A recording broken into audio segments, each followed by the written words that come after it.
Muy buenas noches, sean todos bienvenidos. Desde el capítulo de técnico de la Sociedad de Potencia y Energía de la rama estudiantil de la UNA, damos inicio a este webinar con el tema Itaipú 2023, Soberanía y Desarrollo, que será dictado por la ingeniera María Mercedes Canese Antúnez. Una pequeña biografía de la misma. Nacida en el año 1976, ingeniera industrial, docente universitaria, ex ministra de Minas y Energía, asesora parlamentaria, consultora en temas de energía e industria. De esta manera damos la bienvenida a la ingeniera María Mercedes, con quien su magistral ponencia nos deleitará esta tarde. Bienvenida, ingeniera. Muchas gracias por la invitación. Saludos a todos y todas. Las preguntas pueden ir enviando en el chat y en el momento de finalización de la charla va a ir contestando la ingeniera. También la parte de certificación de la charla será dada luego de responder las preguntas que van a ser enviadas en su correo. Ingeniera, puede iniciar. Bueno, muchas gracias por la invitación en primer lugar. Gracias a todos y todas por estar en esta charla. Voy a tocar un tema que creo que es de interés para todos y por lo que vi ustedes también ya estuvieron tratando este tema en varias ocasiones, así que espero aportar información importante y que también invite a seguir estudiando este tema tan apasionante que es Itaipú 2023 y que tiene que ver con la política energética, tiene que ver con el sector eléctrico, que es también apasionante, y que tiene que ver con nuestro futuro, nuestro presente y nuestro futuro. La presentación tiene 30 láminas, pero no voy a hacer completa la presentación, voy a tratar de concentrarme en los puntos más importantes, ya que la presentación les va a quedar para que ustedes puedan seguir analizando posteriormente. El contenido que vamos a ver es el siguiente: la situación energética de Paraguay y la región. Vamos a tocar un poquito también la situación energética mundial, la historia de Itaipú, cómo llegar bien al 2023. Estamos en el 2020, ya en el segundo semestre del 2020. ¿Qué tenemos que hacer para llegar bien al 2023? Si es que hacemos bien las cosas y conseguimos la renta eléctrica, ¿qué hacemos con esa renta eléctrica? Y las conclusiones y propuestas. Sobre la situación energética de Paraguay y la región, hay un dato que siempre es interesante mirar, que está en todos los organismos internacionales de estadística energética, que es cómo la humanidad no ha podido. Fíjense que acá tenemos una comparación del año 1973. No es casualidad que en el año 73 se haya firmado el Tratado de Itaipú con el año 2017. ¿Por qué digo que no es casualidad? Porque en el año 73 es que ocurre esa gran crisis del petróleo, que provoca realmente un terremoto mundial y hace repensar todo el tema energético. Y empieza ahí la preocupación sobre la dependencia que hay de los hidrocarburos por parte de la humanidad como un recurso no renovable y que además con el tiempo se va viendo que es muy contaminante y muy destructivo. Y fíjense cómo en esta comparación de utilización de energías primarias en el mundo, perdón, podemos notar que que la participación de las energías primarias en la matriz energética mundial no ha variado significativamente. Porque claro, lo lógico sería decir, con el aumento tan importante de precios que hubo en el año 73 del petróleo, la humanidad empezó a tratar de sustituir al petróleo por otras energías más amigables, renovables, de menores costos quizás. Y la realidad de las cosas es que en 44 años las energías renovables aumentaron del 12,3 al 13,8% en el total de la matriz energética mundial, fíjense. Claro, disminuyó un poco el uso de los hidrocarburos, pero aumentó el uso del gas natural, que tampoco es una energía renovable, y la dependencia del carbón mineral no se ha podido reducir. Esto nos marca también una tendencia, qué tan fácil va a ser migrar a otras energías en el futuro. Y en el contexto regional, esto ya es América Latina y el Caribe, podemos notar que existe una importante dependencia, no solamente a nivel energético en general, sino para la generación eléctrica de la energía térmica no renovable, donde entran los hidrocarburos, el carbón mineral y en muy pequeña escala también la energía nuclear. Hay una participación en América Latina y el Caribe importante de las energías renovables y entre ellas la energía hidroeléctrica. Podemos ver ahí que el 47% de la matriz eléctrica, de generación eléctrica, es hidroeléctrica, mayor que en otras regiones, pero de ninguna forma se puede sustituir la energía no renovable por un 100% de energía generada renovablemente. Hablamos en el campo eléctrico ya ahora, en el corto ni mediano plazo. Realmente lo que necesitamos, y eso de alguna forma la pandemia también puso un poco en evidencia, necesitamos un cambio del modelo de consumo que tenemos. La sociedad de consumo está como agotada realmente, por más de que vamos a continuar probablemente así, pero lo vemos más claramente, estamos destruyendo el mundo con esta sociedad de consumo. Entonces, esa dependencia de las energías no renovables hace que la energía hidroeléctrica de Paraguay sea más valiosa y más importante todavía. Y acá las matrices de generación de energía con fuentes, estamos hablando también de energía eléctrica, las matrices de energía eléctrica tanto Argentina y Brasil. Fíjense cómo Argentina es totalmente dependiente de los hidrocarburos, en casi un 60% y en algunos años es peor. El año 2018 creo, el 2000, que fue un año recesivo para Argentina. Y en el caso de Brasil, si bien ellos tienen una matriz mucho más renovable, tampoco pueden prescindir de ese 10% de gas natural, carbón, mineral, etcétera, en su conjunto, 9,2% de energías no renovables para la generación eléctrica. Y no pueden prescindir de eso a precios menores, ¿sí? A precios mayores, ¿sí? Porque la energía hidroeléctrica barata que tienen ya la están usando. ¿Sí? Es como que nosotros digamos, bueno, desde mañana ya no vamos a usar más la energía ni de Itaipú ni de Yacyretá, vamos a abastecernos solamente con Acaraya. Y no vamos a poder porque ya estamos usando todo, ¿verdad? No nos alcanza. Asimismo también pasa en Brasil.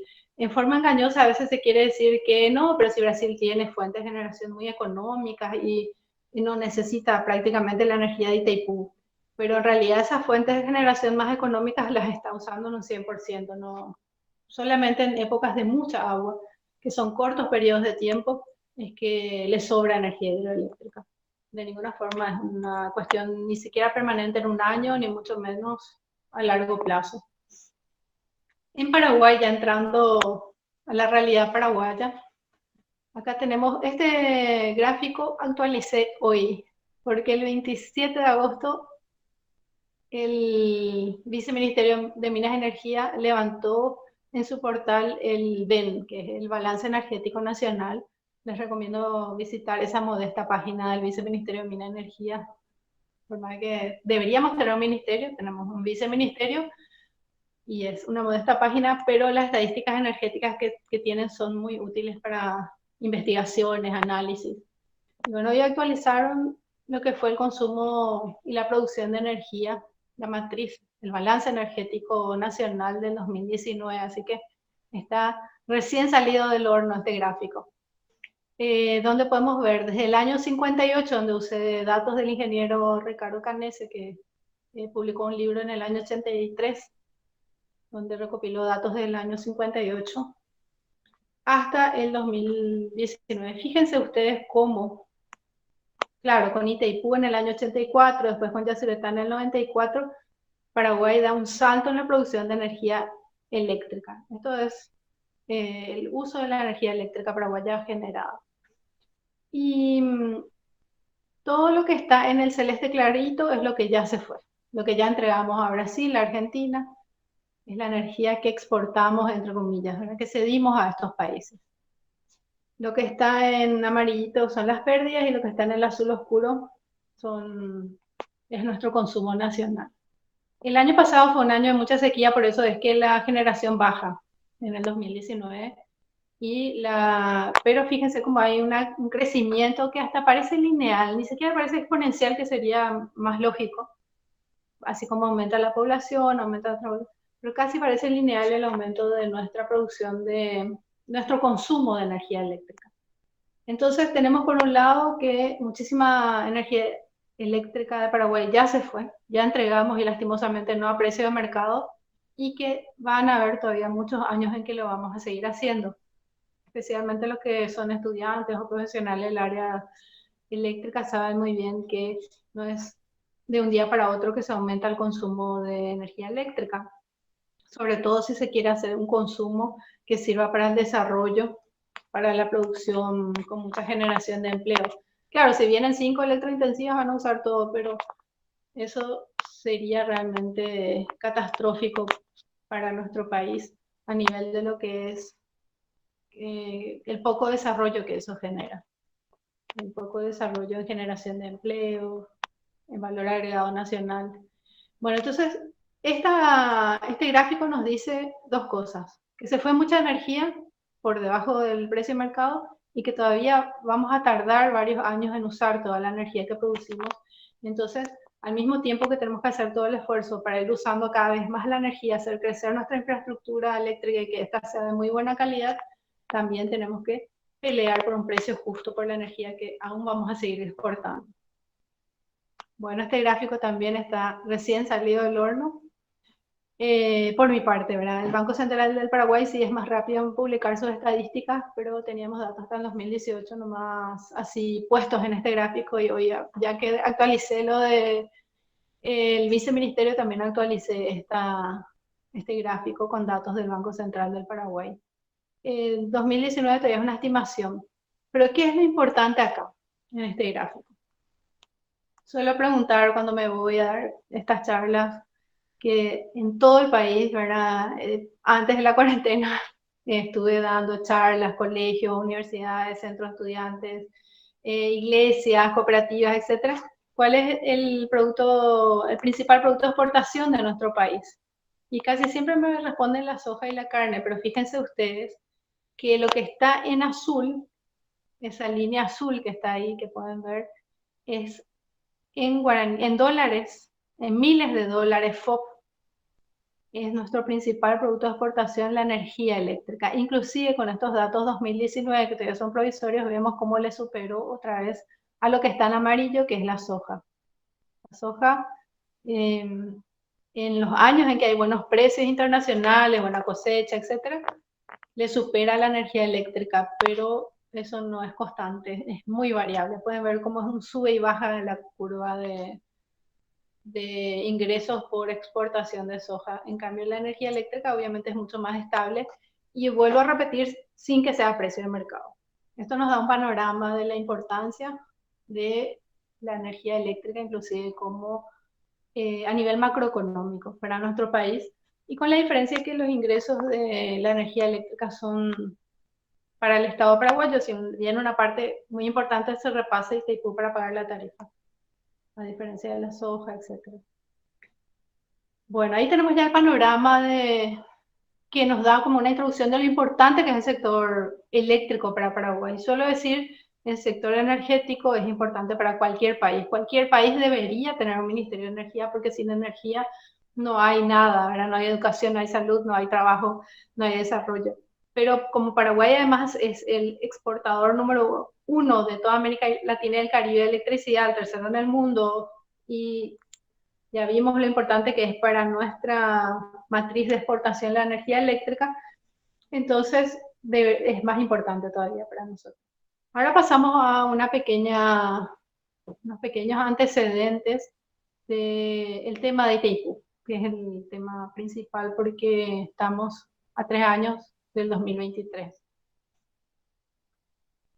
Podemos decir, bueno, la historia de Itaipú obviamente se remonta a mucho más que el año 65, pero el año 65 es un año importante porque es cuando Brasil ocupa Puerto Renato, un territorio en disputa con Paraguay, queriendo apropiarse de los Altos del Guairá. Gracias a esta ocupación, que generó una reacción del pueblo paraguayo, conste que era época de dictadura, en contra de esta invasión brasileña a la soberanía de nuestro país, que fue una reacción tan fuerte que le obligó a Stroessner a negociar con Brasil un acuerdo que es un acuerdo que podemos decir que, que es un acuerdo realmente importantísimo para nuestro país, que es el Acta de Foz de Iguazú. ¿Por qué es tan importante esta Acta de Foz de Iguazú? Porque Brasil reconoce que el agua y la energía que se pueda generar por un emprendimiento aprovechando estos saltos del Guairá, todo el potencial. Ustedes saben que lo que genera el potencial hidroeléctrico es el caudal y la diferencia de altura, que es lo que había en los saltos del Guairá. En un 50% le pertenecen a Paraguay, pero no se limita a reconocer eso, sino que también reconoce el derecho preferente a justo precio. ¿Qué significa el derecho preferente a justo precio? Que el país que no utilice toda su energía puede cederle al otro país siempre que el otro país iguale la mejor oferta de cualquier tercero que también quiera comprar. Si eso es el derecho preferente en el derecho comercial. El socio tiene derecho a igualar cualquier oferta que sea la mejor que el otro socio consiga por ser socio. Y además dice a justo precio, que inclusive el justo precio está definido como un precio mejor que el precio de mercado. Como mínimo, el justo precio es el precio de mercado. Lastimosamente, a diferencia del Acta de Foz de Iguazú, que fue resultado de una movilización popular de la ciudadanía indignada por esta invasión brasileña, el Tratado de Itaipú no fue así. El Tratado de Itaipú se hizo entre cuatro paredes y trata de no reproducir el texto del Acta de Foz de Iguazú. Entonces se olvida de dos palabras: preferente y justo precio. Dice que establece también el derecho de que un país reciba la energía que el otro no usa, pero no en esos términos. Aunque nos dicen los abogados de derecho internacional, y es la postura que tuvo Paraguay en el gobierno de Fernando Lugo, que al estar incorporado al Acta de Foz de Iguazú, en el preámbulo del Tratado de Itaipú, en realidad sí sigue vigente, obviamente sigue vigente el Acta de Foz de Iguazú, inclusive en el tratado mismo. Pero ahí vemos como el contraste de lo que pasa cuando algo se negocia entre cuatro paredes o cuando algo se negocia con el pueblo de hinchada metiendo presión para que se hagan bien las cosas. Bueno, el siguiente acontecimiento importante que podemos mencionar sobre Itaipú, en esta historia que estamos contando de Itaipú, es cuando Brasil y Paraguay aceptaron voluntariamente sentarse a negociar mejores términos para Paraguay sobre el Tratado de Itaipú. Es muy importante este elemento porque si hay voluntad de ambas partes, en cualquier momento un tratado puede ser modificado. Hay algunos técnicos que dicen que recién en el 2023 se va a poder modificar el Tratado de Itaipú, que es una verdad a medias. El Tratado de Itaipú se puede modificar en cualquier momento y de hecho se ha modificado muchísimas veces. Muchas de las notas reversales que tiene el Tratado de Itaipú son modificaciones, que inclusive llegaron a hacerse hasta en el mismo año 73. ¿Por qué? Porque hubo voluntad de ambas partes. Lo que tiene de especial en 2023 es que es obligatorio que las partes se sienten a revisar el anexo C. ¿Sí? No es la buena voluntad de las partes, sino que es obligatorio. Bueno, y así fue en el 2008 que hubo esa buena voluntad de ambos países y Paraguay planteó 6 puntos. No me voy a detener demasiado en esto, pero estos 6 puntos fueron muy discutidos. Así como ahora estamos dando estas charlas, en ese momento presenciales, se dieron más de 200 charlas. Fue un eje principal de discusión de la campaña electoral. Todo el mundo hablaba de la soberanía hidroeléctrica y que había que plantearle a Brasil. Muchos decían que Brasil jamás se iba a sentar con Paraguay. Y entonces, esto fue un consenso nacional. La Cámara de Diputados, por unanimidad, sacó una declaración apoyando estos 6 puntos, también el Parla Sur, y ustedes saben que esas son bancadas de diferentes colores, ideologías, etc. O sea, hubo unanimidad en defender estos 6 puntos, que les leo rápidamente: soberanía hidroeléctrica, que es la libre disponibilidad, poder vender inclusive a terceros países siempre que Brasil no iguale esa mejor oferta, justo precio. La revisión de la deuda, que es un aspecto muy importante, si me preguntan después podemos profundizar este tema. administración paritaria que no había hasta ese momento. Brasil acaparaba las direcciones principales, transparencia y control también para que ingrese la Contraloría, y la ejecución de obras faltantes, algunas de las cuales hasta ahora no están ejecutadas. Bueno, en cada uno de estos puntos se avanzó, llegándose a un acuerdo que fue el acuerdo Lugo-Lula, que no voy a mencionar todos los puntos, pero los más conocidos son que se triplicó la compensación, gracias a eso existe FONACIDE, 240 millones de dólares más por año para nuestro país. También hay otros puntos como la construcción de una línea 500 sin costo para Paraguay, pero sin duda el más importante de todos los puntos fue que Brasil reconoció que Paraguay puede vender su energía en el mercado brasileño en la brevedad posible y a partir del 2023 a terceros países. Y ese es el punto clave donde Brasil finalmente reconoce la soberanía de Paraguay sobre su energía. Creo que es el más importante. Por lo que también hablamos de que Paraguay todavía va a tardar unos años en usar toda su energía. Bueno, ahora vamos a ver un poco cómo, ya hablamos un poco de esto. ¿Qué significan las negociaciones del 2023 sobre Itaipú?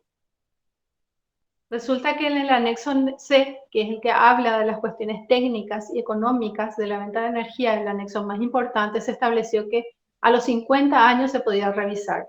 En ese momento, este punto fue súper criticado por el pueblo, por el Centro de Estudiantes de Ingeniería en su momento, por los profesionales del área, por muchos profesores de la Facultad de Ingeniería, porque 50 años era demasiado tiempo y resulta que ahora ya estamos llegando a los 50 años, entonces esto nos dice que es una oportunidad única, una oportunidad en la cual no podemos fallar, y la única forma en que realmente no se falle en esta oportunidad es si estamos todos juntos, unidos, conociendo esto, discutiendo esto y peleando esto por nuestro país, porque claro, Brasil es un país que tiene mucha más estructura, muchos más recursos.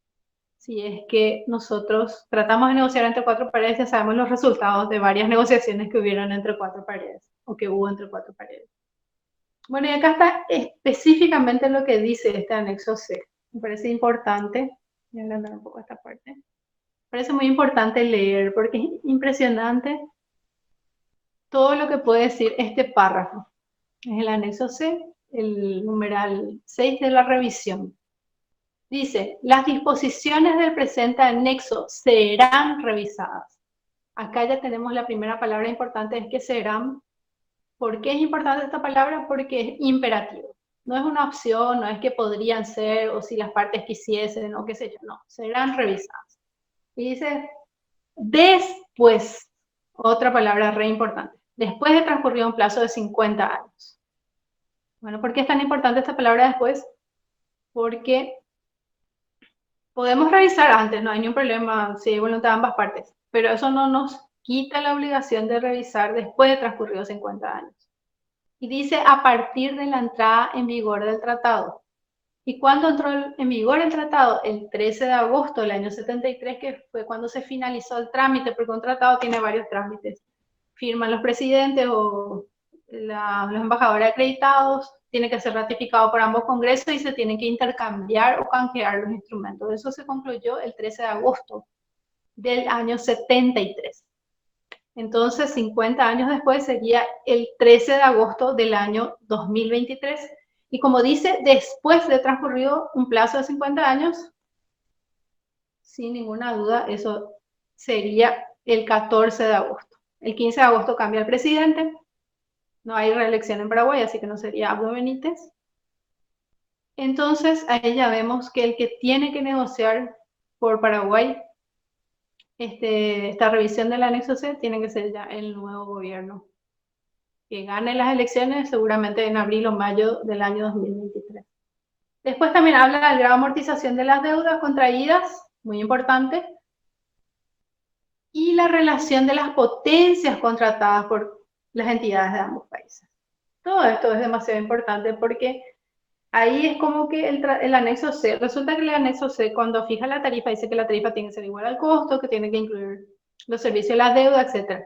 De acá se deduce que si no se cubrió la deuda con los servicios que se calcularon, la responsabilidad mayor recae sobre el que contrató más potencia. Esto es muy importante también. Y hasta tal punto que hay un acuerdo entre Brasil y Paraguay para que la deuda termine ya para el 2023. Fue calculado, así fueron calculados los servicios de la deuda, por más de que realmente nosotros deberíamos reclamar que en el 2008 ya tenía que ser cero la deuda. Si me preguntan, explico por qué, para no robar tanto tiempo en eso. Pero es muy importante también eso.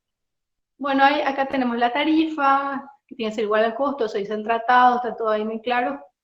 Uno de los costos, como dijimos, el servicio de la deuda, que actualmente ronda los 2.000 millones de dólares por año. Ese servicio de la deuda desaparece entonces en el 2023, lo que podría significar 1.000 millones de dólares más, o sea, libres, que hoy la ANDE tiene que entregarle a Itaipú por vender la energía a la ANDE.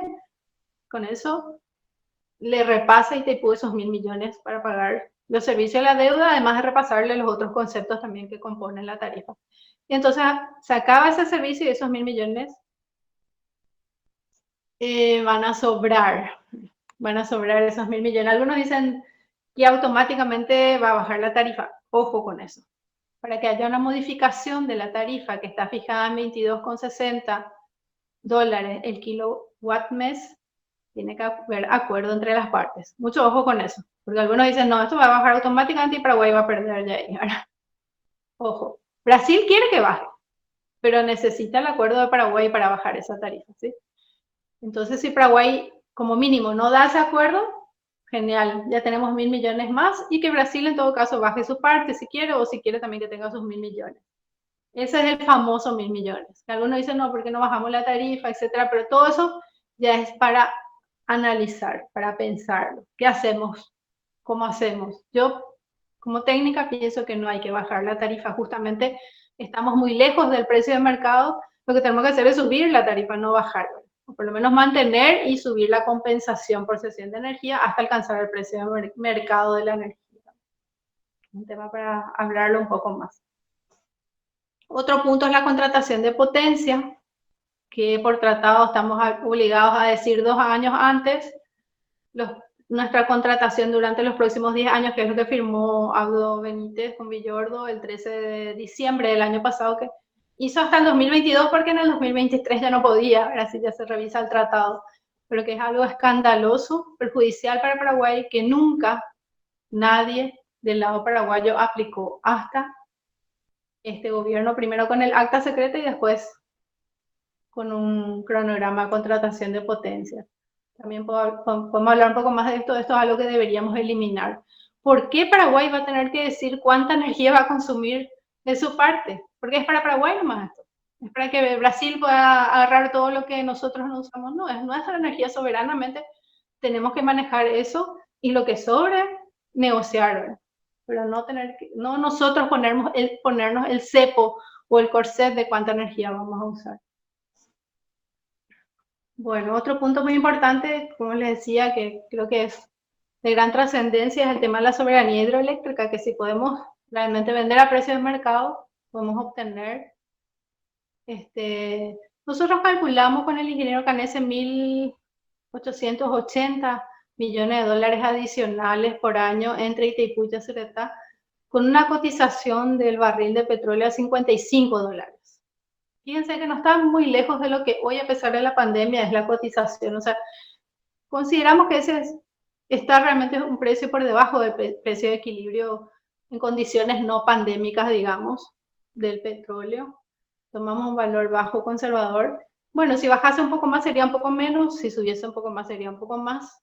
Sumado eso, más esos 1.000 millones, más lo que hoy Paraguay ya recibe renta eléctrica, a lo que podemos llegar si hacemos una negociación justa con Brasil, con Argentina, por supuesto, también, ahí sí que el tratado habla del derecho preferente, estaríamos alcanzando 3.600 millones de dólares al año. Una cifra de dinero que va a ir decreciendo a medida que consumimos más la energía, pero que explica por qué se arriesgaron el año pasado un acta secreta que le costó la cabeza a tantas autoridades y casi al presidente de la República. Ahí está un poco mejor explicado eso. Yo quiero pedirles que me avisen cuando se me va acabando el tiempo, por favor, así voy redondeando porque no veo mi hora, entonces si me estoy pasando me avisan, por favor. Pero ya estamos terminando, ya falta poco. ¿Cómo llegar bien al 2023? Entonces sabemos ya a qué podemos llegar si hacemos una negociación justa, no una negociación donde Paraguay gane 10-0, no, una negociación justa. 3.600 millones de dólares al año. ¿Cómo hacemos para llegar bien y que podamos pelear por esa negociación justa? Y es fundamental, miren nomás a la siguiente lámina, para que se vea mejor, para que se vea gráficamente. Hoy nosotros no podemos retirar el 100% de nuestra energía ni de Itaipú ni de Yacyretá. En el caso de Yacyretá prácticamente todas las obras están terminadas, pero falta la sincronía que, bueno, los que son eléctricos van a entender mejor que yo, que soy ingeniera industrial apenas. No podemos mezclar la energía de Itaipú y Yacyretá. Falta la sincronía. El gobierno había anunciado que iba a terminar en julio, pero hasta ahora no se inauguró, así que estoy segura que no se hizo todavía porque es algo para hacer una fiesta de 3 días por ahí, si se tiene la sincronía. Entonces ahí eso nos falta en Yacyretá, hay que conseguir la sincronía. En el caso de Itaipú, tenemos apenas una línea de 500 y 2 líneas más financiadas, pero hasta un lugar que no nos lleva a nada todavía. Necesitamos 3 líneas de 500, que son las que están en línea, en puntitos rojos. Una que vaya a Villa Ayes, otra que vaya también a Villa Ayes, pero por Valenzuela sería la propuesta, y otra que vaya a Yacyretá, también por Valenzuela. Ahí recién, con 3 líneas de 500 más, vamos a tener toda la capacidad para retirar el 100% de la energía de Itaipú. Y además, complementariamente, no estaría mal tener una línea entre Villa Ayes y Formosa, que está también en rojo, pero por supuesto esa es una obra internacional, así que tiene que haber un acuerdo también internacional. Ahí podríamos interconectarnos como un circuito en 500 con Argentina. Argentina ya tiene una línea de 500 hasta Formosa, así que sería completar y darle más versatilidad al sistema. Estas líneas son fundamentales para que tengamos nuestro camioncito. Nuestro camioncito como un productor campesino que tiene una plantación de poroto y viene el acopiador y le fija el precio que quiere. Pero si tiene su propio camioncito, le va a decir al acopiador, ¿sabes qué? Voy a irme nomás yo al mercado, a ver si me va mejor. Y con que tenga estacionado nomás su camioncito, el campesino ya, el acopiador va a saber que no va a poder ofrecerle un precio miserable. Y esas son nuestras líneas de 500 que faltan. Tener ahí estacionadito nuestro camioncito. Y que además tiene una fortaleza enorme, porque fíjense, ustedes saben muy bien que entre Brasil y Argentina, a través de Garaví, hacen intercambios de nuestra energía. Por suerte, con muy poca capacidad. Es una línea luego privatizada, la conversora también está privatizada, entonces tiene poca capacidad, por suerte. Porque es nuestra energía que están intercambiando por fuera de Paraguay. Nosotros tenemos que ser el centro de la interconexión eléctrica del Cono Sur. O, imagínense, podemos conectar desde Buenos Aires hasta San Pablo, con una línea en corriente continua que hay desde Itaipú a San Pablo, ¿verdad? Por la estación Furnas, que cada vez se está quedando más ociosa porque Paraguay está usando más su energía. O sea, esto tiene una potencialidad pero enorme, pero sobre todo es nuestro camioncito para el 2023. Además de eso, bueno, tenemos que contratar el 100% de nuestra parte de Yacyretá ahora. Termina la sincronía y ya tenemos que contratar el 100% de nuestra parte de Yacyretá. Y en el 2023, el 100% de Itaipú. Tenemos que exigir ese piso de 1.000 millones más desde el 2023 para la ANDE. Esto es fundamental para que en primer lugar se use, vamos a ver enseguida el tema de la renta eléctrica, así que no voy a profundizar mucho qué hacer con esos 1.000 millones y los otros restantes que totalizan 3.600 millones. ¿Sí? Además, hay una deuda histórica que tiene Itaipú y Yacyretá con las comunidades indígenas, los Abá guaraní paranaense, los guaraní paranaenses, dueños de esos territorios que fueron expulsados. Hay un caso inclusive gravísimo que es Tecojá Sauce, donde fueron expulsadas tierras que no se inundaron y que ahora son sojales. Imagínense. Hasta ese punto llegó Itaipú de privilegiarle a la producción antes que a los dueños de esos territorios. Hay una deuda histórica que hay que pagar ahí. Realmente es escandaloso y podemos profundizar si me preguntan también. También Itaipú tiene que terminar las obras de navegación, que hubo ahí sí un avance importante que fue el estudio de factibilidad que demuestra que las esclusas de navegación son la opción más conveniente por territorio paraguayo y que se pueden complementar con más generación de energía. Y eso podría hacerse entonces, por ejemplo, con una venta anticipada de esa energía sin endeudar Itaipú. Debe ser sin endeudar Itaipú.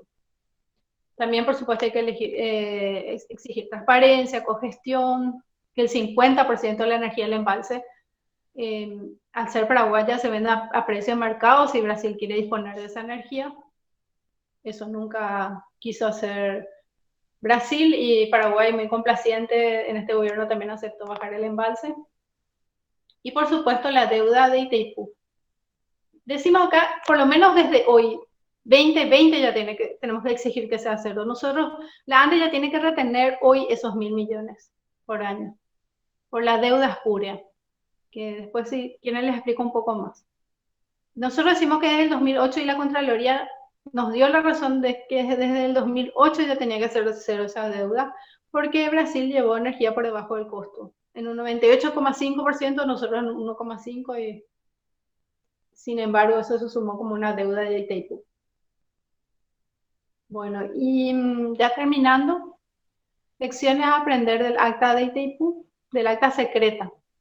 No más negociaciones secretas. Cada vez que se hace una negociación secreta ya vemos cómo nos va.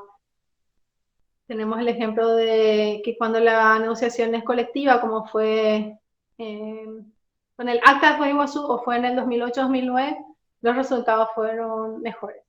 Tenemos que tener nuestra agenda propia en este momento, no sabemos cuál es la agenda del gobierno. La última vez que el gobierno se reunió, por lo menos con nosotros, dijo que no tiene agenda, que estaban preparando escenarios, no sé qué.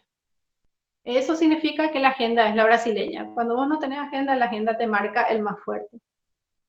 Y nuestra agenda tiene que ser la soberanía.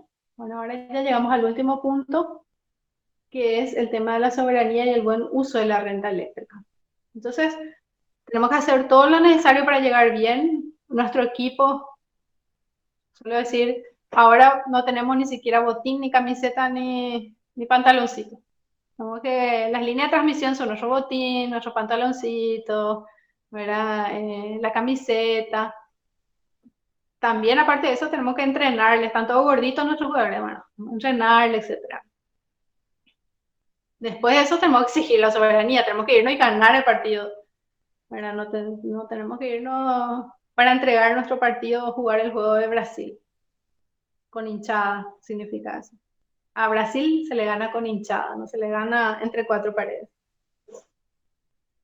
Y después, supongamos que hicimos todo bien, que conseguimos que no se privatice, porque también hay esa intención de privatizar la ANDE, y detrás de eso viene la privatización de la exportación de energía, que es el negocio más interesante, que algunos quieren como un negocio privado. Conseguimos que no se privatice, conseguimos la renta eléctrica. No nos va a servir tampoco de nada si no usamos bien ese dinero. Entonces tenemos que usar bien ese dinero. Esto voy a pasar un poquito más para ir al buen uso. Y lo primero que tenemos que hacer ahí es alimentar a nuestra gallina de los huevos de oro, que es la ANDE. Si nosotros queremos que el sector eléctrico nos siga dando renta, y tenemos que tenerle bien a la ANDE. La ANDE tiene que estar tan perfecta que no tenga ni un corte de 1 minuto al año. Cada minuto de corte de luz que tenemos, energía que le regalamos a precio subsidiado a nuestros vecinos.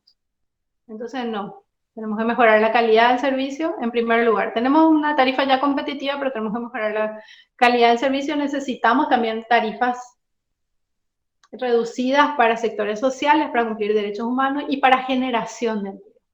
Ahí necesitamos una tarifa también reducida para generar empleo de calidad y atraer inversiones que sean amigables con el medio ambiente, que cumplan los derechos laborales. También tenemos que usar la renta eléctrica para esas transformaciones estructurales que solamente podríamos hacer endeudándonos. Trenes eléctricos, por ejemplo. No vamos a tener el dinero, a lo mejor, con nuestros fondos propios del Estado para hacer trenes eléctricos, ferrovías. pero con la renta eléctrica podemos hacer eso sin endeudarnos.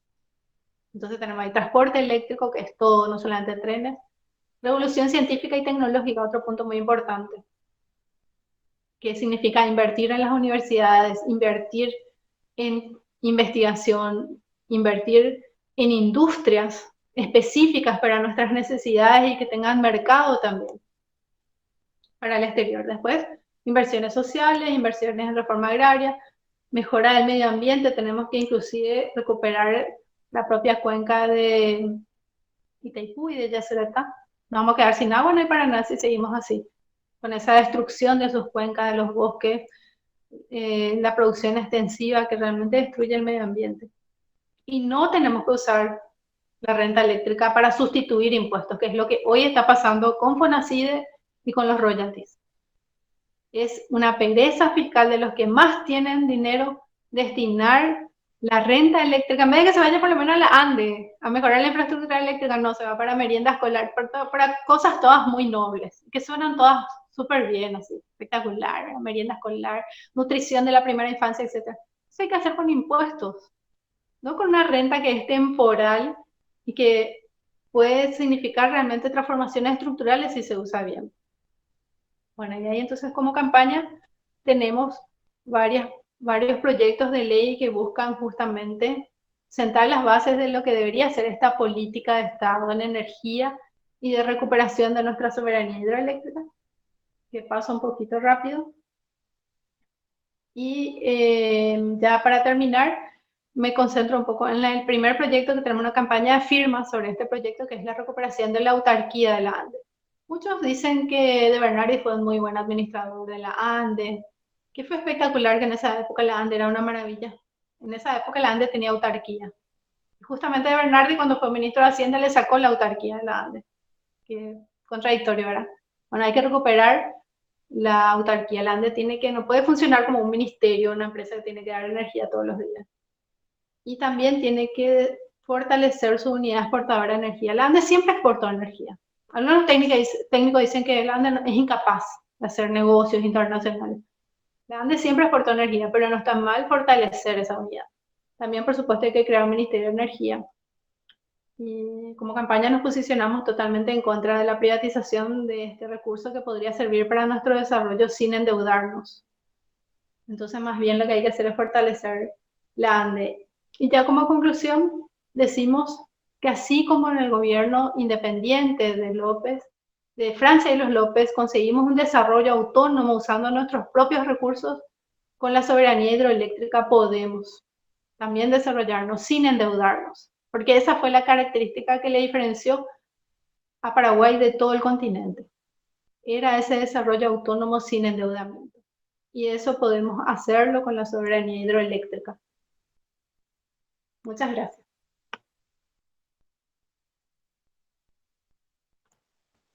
Buenas. Las preguntas, ingeniera, te voy a ir leyendo. ¿Cómo no? Una de ellas dice, ¿cuántos dólares por cada megawatt hora de energía cedida recibe Paraguay actualmente? Eso que el Brasil paga más caro por la energía que compra de Itaipú. Esa es la pregunta. Bueno, claro, ahí es muy importante primero definir lo que es el precio de venta que nosotros tenemos con Brasil. El precio está compuesto por dos cosas normalmente, ¿verdad? Por el costo más la utilidad que se saca, ¿sí? Nosotros nunca vendemos al costo las cosas, si tenemos un comercio o lo que sea. Lo mismo pasa en términos energéticos. Entonces ese costo sería la tarifa. Y a ese costo se le agrega una compensación por cesión de energía, que es lo que nos paga Brasil cuando nosotros le cedemos nuestra energía. Pero Brasil no paga solamente la compensación, también paga la tarifa, ¿sí? Bueno, entonces esa compensación está en el orden de los 9, casi 10 dólares por megawatt hora, más la tarifa que en promedio está para Brasil, 38 dólares por megawatt hora. Pero esa tarifa va en un 100% de Itaipú. Lo que nos queda a nosotros son esos casi 10 dólares por megawatt hora, que son los famosos 360 millones de dólares al año que van a Fonacide, ¿sí? Algunos dicen, Brasil De hecho, Bolsonaro estaba muy enojado y por eso hizo el acta secreta y Paraguay aceptó, ¿verdad? Porque decía, no, ¿por qué Brasil paga una tarifa más cara que Paraguay en Itaipú? Eso es otra cosa diferente. Ahí Bolsonaro hablaba de la tarifa que Itaipú le cobra a Brasil por su energía. Eso es una verdad a medias. O sea, ¿qué es lo que pasa? El tratado dice que la energía se divide en partes iguales, tanto para Paraguay como Brasil.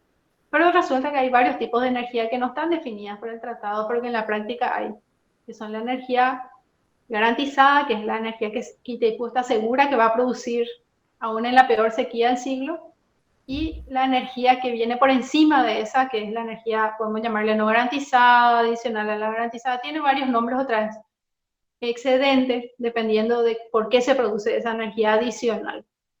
Y esa energía adicional ya tiene muy bajos costos, ¿verdad? Porque con la energía garantizada es que se cubren todos los costos para asegurar que la hidroeléctrica no pierda dinero. Y la adicional ya es una energía casi gratis, a muy bajo costo. Entonces, ¿qué es lo que pasa en la práctica? Que Paraguay lleva menos del 50% de la energía barata, pero un poco más que la energía cara, en proporción. Entonces, en promedio, la energía de Paraguay sale, de Itaipú sale un poco más barata que la energía de Brasil, pero y eso fue lo que hizo que Abdo Benítez diga que somos unos pillos y peajeros porque llevamos energía más barata, pero en realidad, en promedio, pero en realidad estamos llevando más cara de lo que tendríamos que llevar, porque nosotros tendríamos que llevar el 50% de la energía barata y lo que nos falta nomás tendríamos que estar completando con la energía cara, que es la garantizada. Siguiente pregunta. ¿Por qué en el 2008 la deuda ya se debía considerar saldada? Bueno, resulta que, como expliqué, Brasil alegó que tenía, cuando empezó a operar Itaipú, Brasil alegó que tenía problemas económicos. Entonces pidió que la tarifa se fije por debajo del costo. Y Paraguay, muy así amoroso con Brasil, aceptó, ¿no? Una tarifa por debajo del costo. Esa tarifa por debajo del costo, que fue aprobada por las autoridades de Itaipú, no tiene validez legal porque un instrumento inferior, como es una resolución del Consejo de Administración o del Directorio Ejecutivo, no está por encima de un tratado, ¿sí? Entonces, esa fijación de la tarifa por debajo del costo fue violando el tratado de Itaipú y por lo tanto no es válida. Pero se aplicó, y se aplicó por muchos años, hasta el año 93. Entonces, ¿qué pasó? Eso hizo que se acumule una deuda porque no se pudieron cubrir los costos de Itaipú. Y las mismas empresas eléctricas que dijeron que tenían problemas, como Electrobras principalmente, dijeron que tenían problemas económicos y por eso no podían pagar la tarifa. Y Itaipú le dijo, pero ¿y cómo yo hago para cubrir estos costos? Y no hay problema, yo te presto. Entonces la misma Electrobras que no podía pagar la tarifa le prestó plata a Itaipú a una tasa de interés muy cara para más. Y al final, y eso fue de las famosas deudas purias que aceptó Guasmosi, que en su momento generó así una reacción muy contraria a todo el pueblo paraguayo, pero no se pudo atajar eso, hizo que Paraguay reconozca como una deuda de Itaipú lo que tenía que haber sido deuda de las empresas que llevaron la energía por debajo del costo, que fueron Electrobras. Con las preguntas ya que vamos a ir grabando todo. Okay, okay. eh, Te voy a hacer otras cuantas preguntas que fueron muy interesantes.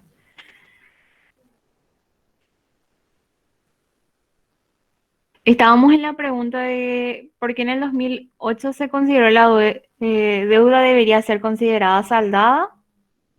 En eso estábamos. Chan, hablé un rato largo de eso. Hasta Habíamos quedado apenas unos segundos de eso, ya había cortado conmigo al menos la señal. No sé si a los demás le había hecho lo mismo. bueno, no hay problema. Bueno, resulta que cuando empezó a funcionar Itaipú, que fue en el año 84, se empezó a generar energía y Brasil realmente no quería pagar la tarifa, que era encima igual al costo. Entonces, le dijeron a las autoridades paraguayas de Itaipú que estaban con muchos problemas económicos y que no sé qué historia, inventaron todo un cuento ahí y consiguieron que se fije una tarifa por debajo del costo, lo que viola, voy a cerrar un poco mi puerta porque mi perrita, lo que viola el tratado de Itaipú. Y el tratado de Itaipú no se puede modificar con una resolución del Consejo de Administración ni el directorio ejecutivo, son instrumentos de menor rango, es como querer modificar la constitución con una ley, por ejemplo. Sin embargo, impusieron eso. Brasil pidió, Paraguay aceptó, hubo quesencia y se cobró una tarifa por debajo del costo.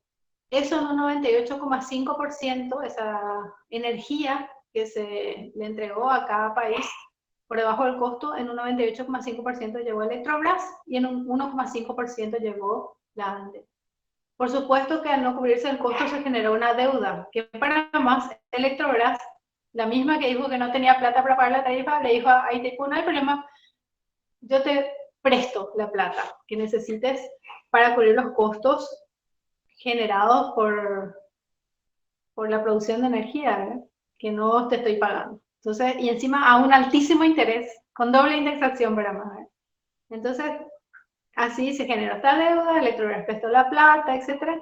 Llega el año 93, cuando el gobierno de Osmosi acepta que esta deuda, en vez de que sea pagada por cada una de las empresas eléctricas que llevó la energía por debajo del costo, se sume a la deuda de Itaipú. Esa es la famosa deuda espuria. Esta deuda espuria, entonces es como que nosotros llevamos el 1,5% de la energía, pero aceptamos pagar el 50% de la deuda que generó llevar esa energía por debajo del costo. Si nosotros hiciésemos el cálculo, nosotros hicimos el cálculo en el gobierno de Lugo y nos dio lo siguiente. Si hacemos el cálculo de cuánto le debe Electrobras y también la ANDE a Itaipú por esa tarifa debajo del costo que llevó, esa energía por debajo del costo que llevó, calculando con la misma tasa de interés que le cobró Itaipú a la ANDE cuando en el año 2002, la ANDE no pudo pagar a Itaipú. ¿Ustedes saben cuánto le cobró Itaipú en ese momento? 1% mensual en dólares. Realmente fue una tasa usuraria, pero la ANDE aceptó y pagó esa tasa por no poder pagar en su momento la energía que retiró de Itaipú. Si le cobrásemos esa misma tasa a Electrobras y a la ANDE también, se encuentra que en el año 2008 lo que le debe Itaipú a Electrobras es lo mismo que Electrobras le debe a Itaipú. Entonces, a partir de ahí la deuda tiene que ser cero. La Contraloría de la República sacó 2 dictámenes donde dice que efectivamente esa deuda espuria es una deuda ilegal y que no tendría que formar parte de la deuda de Itaipú. Y eso es algo realmente irrefutable, que los brasileños no tienen cómo responder. Ellos saben que violaron el tratado. Y de eso Paraguay tendría que hacer uso hoy ya. En medio de la pandemia, por una causa superior, que es el interés de la República, no tendría más que pagar la deuda de Itaipú. Esos 1.000 millones ya tendrían que por lo menos de hoy ingresar en nuestro Estado. Otra posibilidad también es que sería solucionar lo mismo, pero de otra forma, es decir, bueno, ¿cuántos millones de megawatt hora llevó Brasil por debajo del costo? Muy bien, ábranos una cuenta como Paraguay y nosotros vamos a llevar la misma cantidad de energía a ese costo por debajo, que está por debajo, no hay problema. Y así solucionar, sería otra forma de solucionar, o con la deuda cero en el 2008 o con un crédito a nuestro favor para el cual tendríamos derecho a llevar la energía por debajo del costo por la misma cantidad que llevó Brasil.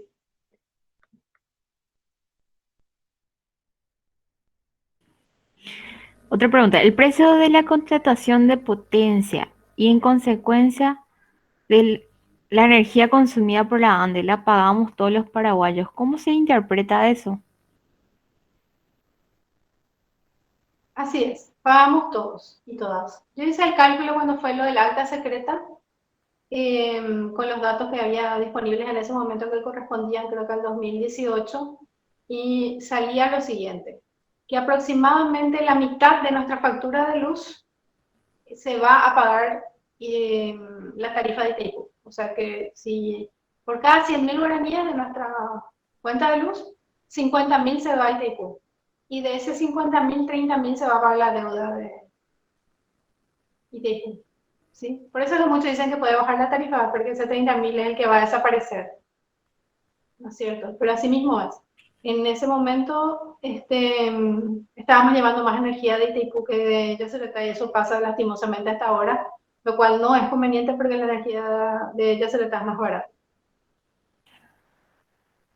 Y sería una pregunta más, ¿cuál es la explicación técnica y financiera del por qué pagamos una tarifa más cara desde el 2017, año donde las Andes nos encaja a todos los paraguayos esa nueva tarifa?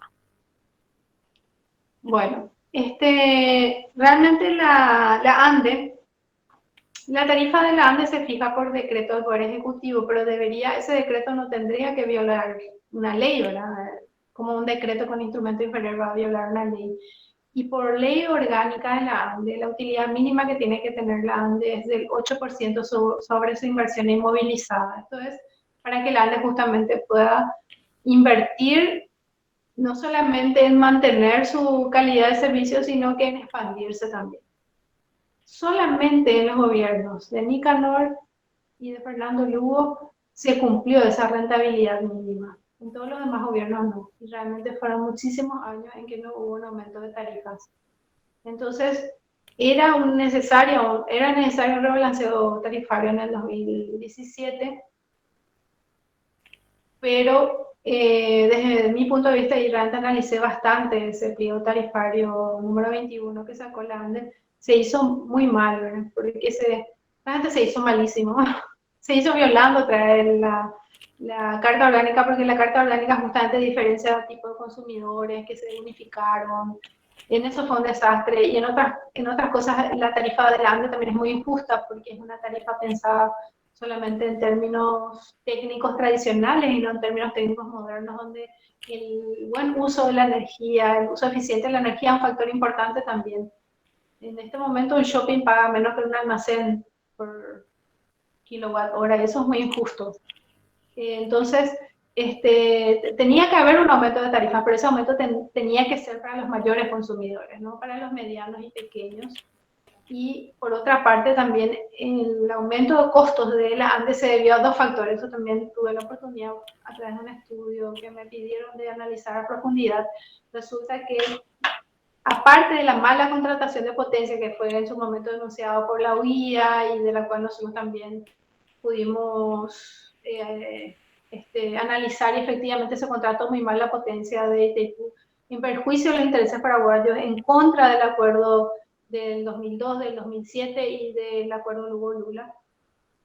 También a la ANDE se le endeudó con bonos soberanos con tasas de interés muy elevadas, y entonces las cargas financieras que paga hoy la ANDE son más altas. O sea, realmente se podía haber a lo mejor ajustado un poco menos la tarifa también por ese lado, de una mejor contratación de potencia y de no endeudarle a la ANDE, darle renta eléctrica. A la ANDE tendría que haberse le dado renta eléctrica, no deuda. Otra pregunta, ¿por qué no debe privatizarse la ANDE? Bueno, la ANDE es la que administra por tratado, es la que le representa al Estado paraguayo en la administración de las dos binacionales, tanto de Itaipú como de Yacyretá. Entonces la ANDE tiene una trascendencia mayor a la que tendrían otros países que no tienen a lo mejor las hidroeléctricas que nosotros tenemos. Aparte de eso, la ANDE hoy es un sistema verticalmente integrado que está presente en casi todo el país. Solamente hay distribuidoras que son realmente inconstitucionales en Villarrica, en el ejido urbano de Villarrica, que es Clipsa, y en las colonias menonitas. El resto es todo, todo el país está en la ANDE. Por la naturaleza también que tiene un servicio público esencial que debe cumplir derechos humanos, que debe garantizar la calidad del servicio.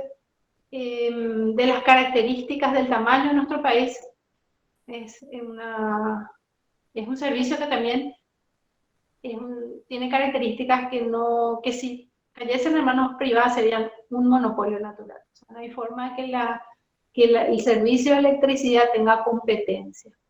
el único lugar en donde la electricidad, el único segmento donde la electricidad puede tener competencias en la generación, pero ni ahí en Paraguay vamos a tener competencia en muchos años todavía porque tenemos justamente dos grandes hidroeléctricas y una pequeña como Acaral que hacen que no sea competitiva otra forma de energía. Entonces, por la naturaleza misma del negocio, si se privatiza, va a ser un monopolio en manos privadas y eso es muy difícil de regular. Realmente la experiencia en otros países, solemos poner el ejemplo de Brasil. Brasil es un sistema que ha sido privatizado, desregulado, liberalizado.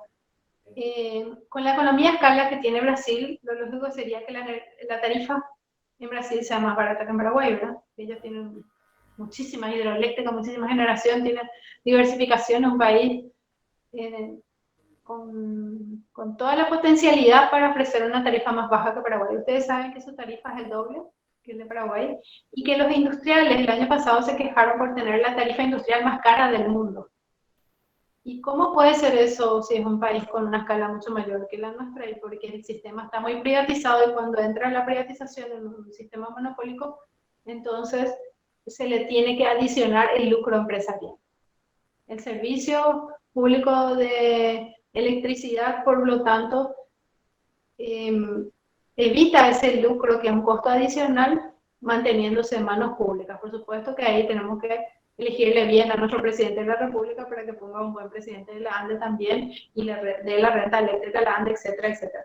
Pero además, al ser dueña, administradora de Itaipú y de Yacyretá de la parte paraguaya, es fundamental que se mantenga como un negocio público cuyos beneficios puedan ir directamente al pueblo en forma bien administrada porque es estratégico. Así como, por ejemplo, ni Pinochet privatizó el cobre en Chile, en la dictadura militar, ni los países petroleros privatizan su sector petrolero, ni los recursos estratégicos de los países son privatizados. No sé, en Estados Unidos también la mayor parte de los servicios públicos de electricidad son públicos, porque justamente tienen esa característica de ser sectores estratégicos. Y en este caso es lo que puede permitir nuestro desarrollo sin endeudamiento, cosa que sería un negocio privado. Y sabemos cómo los negocios privados no tienen prácticamente un efecto de derrame. ¿Por qué los proyectos importantes para la infraestructura de la ANDE, línea de 500 kV faltantes, esos camioncitos que mencionaste, tienen que pasar por el Congreso Nacional, dice? Bueno, si es que se tienen que hacer, justamente ese es el tema de la autarquía. ¿No? Con este proyecto de ley de autarquía lo que queremos es que la ANDE administre sus propios recursos porque los genera como ANDE y que los controles sí sean muy estrictos y sobre todo sean ex post. O sea, no que se le paralice a la ANDE controlándole antes de que haga las cosas. Entonces, si es con recursos propios, no tendría por qué pasar por el Congreso. Si son préstamos internacionales para hacer esas líneas de transmisión, sí, constitucionalmente tienen que pasar por el Congreso. Pero la idea justamente de la ley de autarquía es que solamente en caso de préstamos se necesita pasar por el Congreso y no como ahora que el presupuesto de la ANDE pasa sí o sí por el Ministerio de Hacienda y por el Congreso.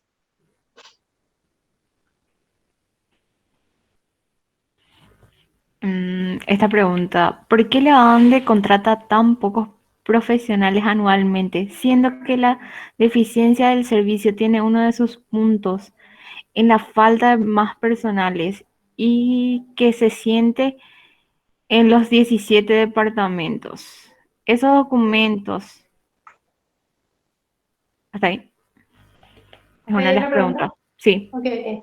Bueno, esa pregunta es muy cierta, muy importante porque efectivamente hicimos un análisis de la relación entre funcionarios de la ANDE por kilómetro en línea, por cantidad de usuarios, por kilovolt ampere instalado, etcétera, y encontramos que en los años 90 había más funcionarios que en la actualidad. En algunos casos inclusive hasta el doble de funcionarios. En la actualidad quiere decir que realmente hay pocos funcionarios para el aumento que hubo en la cobertura eléctrica de la ANDE. Uno de los problemas que tiene la ANDE para contratar más funcionarios justamente es la falta de autarquía. Y la Secretaría de la Función Pública le obliga a pasar por muy engorrosos procedimientos.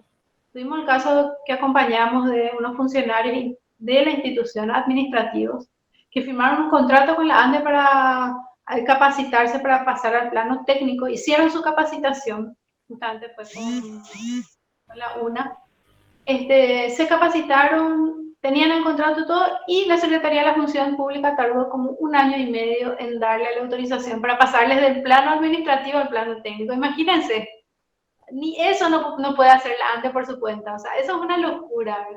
Entonces, es fundamental la autarquía. La autarquía es para administrar su propio presupuesto, para administrar también sus propios funcionarios.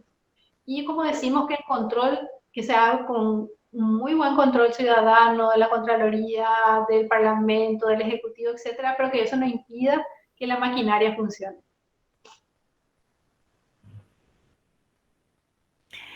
Una pregunta más. Muchas personas hablan del 2023, de la negociación, etcétera, pero casi nadie propone alternativas o posibles escenarios de negociación. Por lo tanto, ¿usted tiene estudios o planteamientos o plantean algunos escenarios posibles? Sí, o sea, ahí hay como dos cosas muy importantes, ¿verdad? Nosotros no podemos interferir ni vamos a ser nosotros los que decidamos quiénes van a ser nuestra contraparte. Nosotros no vamos a poner al presidente del Brasil. ¿Verdad? Lo que nosotros podemos hacer en todo caso es poner al presidente de Paraguay en el 2023. Pero el de Brasil no vamos a poder votar nosotros. Entonces, ese escenario, digamos, no está mal dibujar, pero no tenemos alternativa ahí. Vamos a tener que negociar con el que esté. Por eso decimos que lo más importante es cómo nosotros estamos. ¿Cuál es? ¿Qué hacemos nosotros para negociar bien en el 2023? Y nosotros creemos que es fundamental ahí que tengamos por un lado todas las tareas hechas, que dijimos ya el camioncito, el botín, la camiseta, todo nuestro equipo entrenado, ¿verdad? En muy buen estado físico para ir a jugar el partido con Brasil, pero no sin hinchada, que es la ciudadanía. O sea, hasta el peor gobierno, como fue Stroessner en su momento con el ANCA de Foz de Iguazú, va a ser algo bueno si es que el pueblo acompaña, exige, controla y no le permite hacer mal las cosas. De hecho, tenemos un ejemplo reciente más que el acta secreta. Ellos hicieron en secreto esa negociación y casi le costó la cabeza hasta a Abdo Benítez y le costó un montón la cabeza. Es una demostración de que el pueblo puede orientar hacia dónde tiene que ir la negociación. Y además tenemos las elecciones del 2023, donde nuestra mirada de esas elecciones tiene que ir también a pensar que no estamos eligiendo un presidente más nomás. Vamos a elegir al presidente que va a negociar en el 2023. Y por supuesto creo que tenemos que hacer todo el esfuerzo para que este presidente no negocie como quiso. Él planteó ya que iba a negociar ahora, antes de la pandemia sobre todo. ¿Verdad? ¿Y por qué? En gran parte porque quería negociar con Bolsonaro. Bolsonaro a la medida Bolsonaro, porque Bolsonaro tiene elecciones en el 2022. Él de ninguna forma va a ser el que negocie en el 2023, a no ser que le reelijan. Yo no digo que no le van a reelegir, pero no podés estar negociando con alguien que no sabe si va a estar en el momento que realmente tenés que hacer las negociaciones. Entonces, eso sería lo que consideraría más importante analizar de escenarios. Por supuesto que después la táctica de tu negociación va a depender mucho, la táctica va a depender mucho de cuál sea tu contraparte, pero tu estrategia no puede estar fuera del pueblo. Y lo demostró también Panamá con su canal, lo demostró también Bolivia con su gas en su momento, que fueron ejemplos para nosotros cuando hicimos las negociaciones en el 2008 y 2009. No solamente tuvimos hinchada paraguaya, hasta tuvimos hinchada brasileña e hinchada internacional, porque muchas organizaciones sociales de Brasil y del mundo apoyaron la reivindicación del Paraguay. Y esa es la tarea que tenemos todos y todas. Una antepenúltima pregunta. ¿Cómo se designa cuántas turbinas alimenta cada país ya que tienen frecuencias distintas? Bueno, Ustedes saben que efectivamente esa fue toda una lucha también, que donde el Centro de Estudiantes de Ingeniería fue protagonista, conseguir que Paraguay, las turbinas paraguayas estén en nuestra frecuencia, ya que las de Brasil están en 60 ciclos y por segundo en Paraguay 50, ¿no es cierto? Entonces, ese problema se resolvió así, haciendo que Brasil también genere su propio sistema para el cambio de frecuencia. Es un sistema donde ellos también ganaron al hacer una línea en corriente continua. O sea, ellos rectifican la energía paraguaya, convirtiéndola a corriente continua en Furnas, transportan hasta San Pablo y ahí recién vuelven otra vez a convertir la corriente continua en corriente alterna ya en 60 ciclos. Con esa tecnología ellos, o sea, no hay problema, ellos usan toda su parte y la parte nuestra que les sobra, convierten o rectifican, como les dije, para también aprovechar. En, en total, Paraguay, justamente estaba viendo eso en el balance energético nacional. Realmente no tengo la potencia, pero ustedes saben que la potencia máxima estará por los 3.500 por ahí.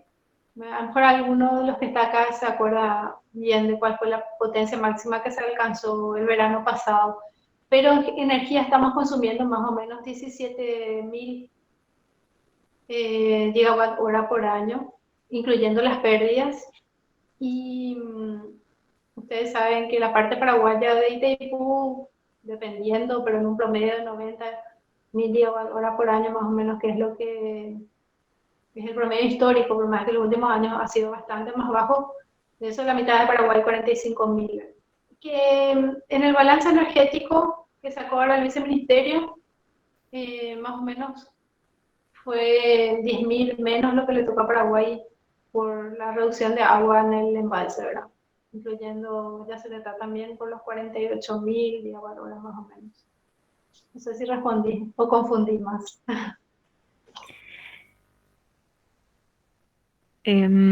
Otra es la última que dejé para el último justamente. ¿Podría Uh-huh. profundizar sobre la deuda histórica que tiene Itaipú con los pueblos originarios, por favor? Sí, como no, justamente estuvimos en una transmisión el domingo hablando con una experta en el tema que es Lea Schwartzman, que acompaña a las comunidades indígenas. Resulta que había más de 70 comunidades indígenas en en toda la cuenca de Itaipú, lado paraguayo nada más. Del lado brasileño creo que había más. Y en Yacyretá también, que fueron desplazados para la construcción de Itaipú. Mucha del área donde ellos vivían se inundó. Ellos son guaraní paranaense, agua guaraní paranaense, entonces ellos, su modo de vida es con el agua. 140.000 kilómetros cuadrados de inundación, perdón, 140.000 hectáreas de área inundada que le pertenecía a ellos, y en total solamente se compraron un poco menos de 5.000 hectáreas para reasentarles a algunos de ellos. Cuando que en ese momento Paraguay tenía ya un compromiso internacional por un tratado firmado donde si es que por alguna cuestión de fuerza mayor se les desplazaba a su territorio a los indígenas, había que darle tierras iguales o mejores. O sea, que por lo menos 140.000 hectáreas, ¿no es cierto? Y fíjense que la mayoría de los indígenas terminaron realmente dispersándose. Me contaban que muchos de ellos buscaban, eran gancheros, buscaban basura, se buscaban entre la basura en Ciudad del Este, por ejemplo. Y recién, ahora es que algunos grupos se están volviendo a reunir, como el caso de Tecojá Sauce, que es un caso realmente emblemático porque es una comunidad que vivía en Limón, ya en el límite entre Alto Paraná y ya eh, más hacia el norte. Ellos fueron desplazados porque le dijeron que se iba a inundar su territorio y después cuando volvieron, después de mucho tiempo de sufrir muchísimo porque le llevaron a un lugar donde no había agua y donde había ya otra comunidad muy empobrecida viviendo en muy pocas tierras, encontraron que gran parte de sus tierras no se llegaron a inundar y que estaban llenos de sojales. Imagínense un poco. Ahora ellos viven al borde de la reserva de Limudú, que es una reserva que tiene Itaipú. Itaipú no le deja entrar en la reserva, están ahí sobre el camino. Yo me fui a visitarles justamente hace un par de años. Enfrente está el Sojal, enfrente está el Sojal, donde eran sus tierras. O sea que en gran parte esa deuda histórica que se hizo porque era dictadura, ¿verdad? Yo creo que, bueno, ahora hay muchos desalojos indígenas que es escandaloso, pero todo ese daño ambiental y social no sé si hubiera sido posible si no era porque era una dictadura y se pensaba que los indígenas eran animales. Ni los españoles pensaron hasta los españoles le reconocieron el alma a los indígenas, pero la dictadura les hizo eso, ¿verdad? Bueno, entonces, no fue realmente, en gran parte eso no fue solamente un despojo para construir una gran hidroeléctrica, sino también para darle tierras a grandes latifundistas. Tierras que, donde los indígenas eran más o menos como unos animalitos que estaban molestando ahí, ¿verdad? Que así no se le iba a sacar y no sé, iba a quedar ahí. Esa es una deuda histórica que debería, y decimos eso también, entrar dentro de la negociación, porque del lado brasileño se hizo muchísimo más por resarcir esa deuda, se les compró muchísimas tierras. Hay que tener en cuenta que el modo de vida de ellos hace que ellos cuiden el ecosistema que genera el agua, que genera la energía. Es fundamental, no solamente por la deuda que hay con ellos, sino para cuidar la cuenca del Paraná, que ellos vuelvan a sus territorios y sean los que ayuden a reconstituir eso. Y del lado brasileño se hizo mucho más que el lado paraguayo, y eso no puede ser, porque se supone que en ambos lados se tiene que gastar igual, se tiene que invertir igual, las políticas tienen que ser como mínimo iguales. No puede ser que de nuestro lado no se haya invertido lo que se invirtió del lado paraguayo para resarcir esa deuda histórica con las comunidades indígenas, y eso es algo que puede entrar inclusive como parte de la tarifa de Itaipú, ya que se va a revisar en el anexo C en el 2023. Sí. Y esas todas las preguntas que se realizaron hasta que empezaron a desconectarse. Bueno, te agradezco muchísimo, ingeniera, por tu tiempo, por el tiempo seguido. Y vamos a estar en contacto de vuelta contigo para tratar de hacer una charla con mayor cantidad de gente. Y ojalá tengamos mejor conexión. Sí. No, muchísimas gracias por la invitación y bueno, tuvimos ese problema técnico, vamos a decir que fueron los brasileños. Muchas gracias realmente por la invitación y felicitaciones también por hacer estas charlas. A usted, ingeniera, por su tiempo.